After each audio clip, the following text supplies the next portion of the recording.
Imagine this. You're standing in front of an endless supermarket shelf, trying to buy a simple jar of jam. But instead of one or two, there are 24. Strawberry, strawberry with pepper. Blueberry, blueberry with ginger. Sugar-free, organic. And suddenly, what should be a simple act becomes a nightmare. Your mind freezes. You end up leaving without buying anything, or picking one at random, with an annoying feeling that you might have missed the best one. Now, multiply that moment by every decision in your day. What to watch on Netflix, which phone plan to get, which investment fund to put your savings in, which online course to take to boost your career. The promise of modernity was absolute freedom. But today, you are going to discover the hidden truth behind all that supposed power. This avalanche of choices is not setting you free. It's making you poorer. Not just emotionally, but in the rawest, most tangible way, in your wallet. This phenomenon has a name, the paradox of choice, a concept coined by psychologist Barry Schwartz. The paradox is simple and brutal. We believe that more options lead to a better decision and more satisfaction, but the exact opposite happens. More options mean more mental effort, more fear of making a mistake, and in the end, less happiness with what we chose. Think about buying milk. It used to be whole or skim.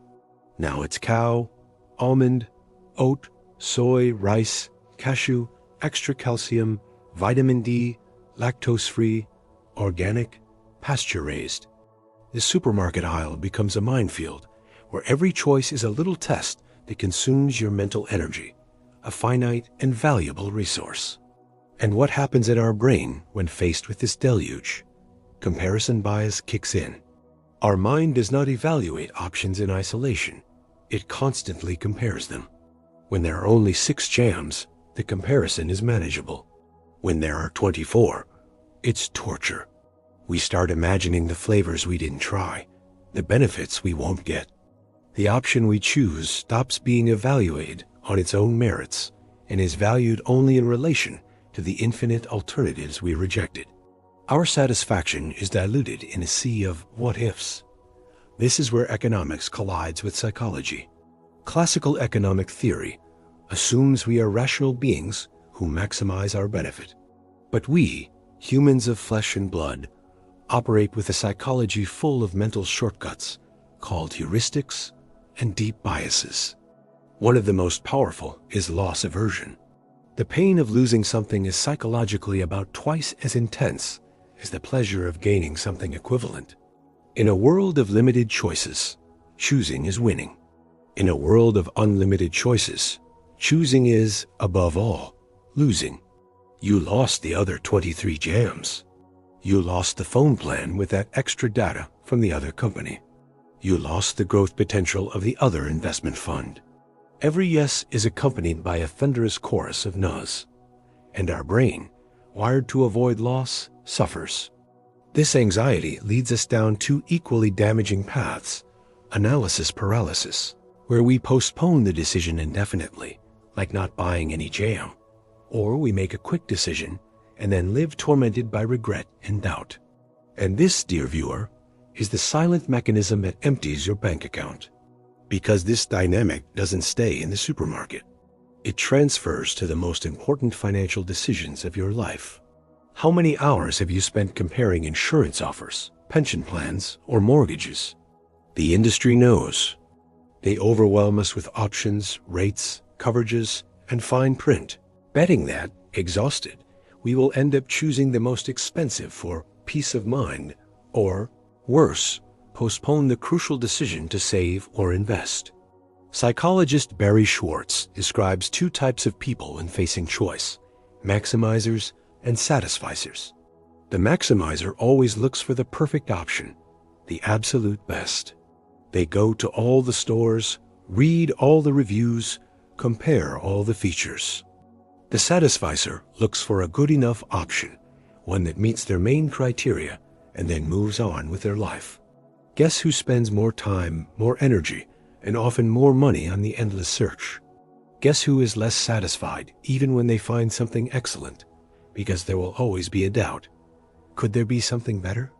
But there is an even deeper and more controversial layer to this story.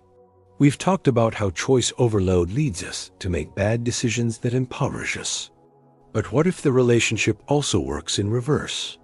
What if poverty itself changes your psychology and makes you more vulnerable to this paradox? This takes us into fascinating and controversial territory. Research in behavioral economics, like that by Senthil Mullanatham and Eldar Shafir, talks about mental bandwidth. Poverty is not just a lack of money. It is a constant cognitive burden. Thinking about how to pay the rent, the electricity bill, next week's food, consumes an enormous amount of mental energy. A revealing study demonstrated this. People of different incomes were asked how they would solve an unexpected car repair. When the repair cost $150, both rich and poor did well on subsequent cognitive tests. But when the figure rose to $1,500, something changed. The lower income group saw their cognitive performance plummet, losing the equivalent of 13 IQ points. The mere pressure of a large bill reduced their ability to think clearly. Financial scarcity creates a tunneling effect. The brain focuses obsessively on the immediate problem and loses the capacity to plan for the long term or evaluate complex options. Now, put that person, with their mental bandwidth already depleted by worries, in front of a shelf with 50 types of detergent or 20 different credit plans. What do you think the result will be? Most likely paralysis, a bad choice, or the impulsive selection of the flashiest option, or the one that promises immediate relief, even if it's the worst in the long run. It's a perfect, ruthless, vicious cycle. Poverty consumes your mental energy, which makes you worse in making decisions in the face of modern complexity. Those bad decisions lead you to lose more money, deepening your poverty, which, in turn, further reduces your ability to decide well.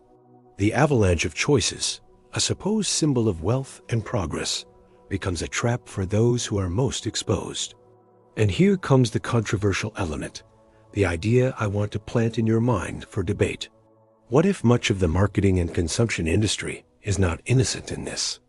What if the excess of choice is not an accident of the free market, but a design? A design that deliberately exploits our psychological weaknesses, our comparison bias, our loss aversion, our decision fatigue. They sell us the idea of freedom of choice while placing us in a maze where it's easier to stumble and fall. They make us believe we are sovereigns of our economic destiny, when in reality, they turn us into exhausted players in a casino where the house always wins. So, what's the way out? Go back to a time with 3 ice cream flavors? Not necessarily. The solution lies in the design of decisions and in self-knowledge. First, as a society, we need to design simpler, clearer, and more meaningful choices, from restaurant menus to pension plans. Second, and this is the most important thing for you today, you must become a strategic satisficer. Define your essential criteria for a purchase or financial decision: price, 2 key features, and look for the option that meets them. When you find it, stop. Don't look for the absolute optimal. Accept that good enough is, in the real world, the best possible option. Automate the decisions you can. Automatic savings, periodic investment. Reduce trivial choices. Like Steve Jobs or Barack Obama, wear a uniform so you don't spend mental energy on clothes every morning. Protect your cognitive bandwidth as you would protect your money. Because in the end, they are the same thing. True wealth is not in having infinite doors open, but in having the mental clarity to choose the right one, and the peace to close the others without looking back. The next time you feel overwhelmed by options, remember, it's not freedom. It's a psychological trap with a very real cost, and you can choose not to fall into it. Has this happened to you? Do you relate to the paralysis in the face of so many options? Tell us about your experience in the comments. Debate this idea with other viewers. If this video made you see your decisions differently, give it a like, share it with someone who needs to hear it, and subscribe so you don't miss the next revelation about how your mind shapes your reality. Psychology is the map. You are the explorer. See you next time.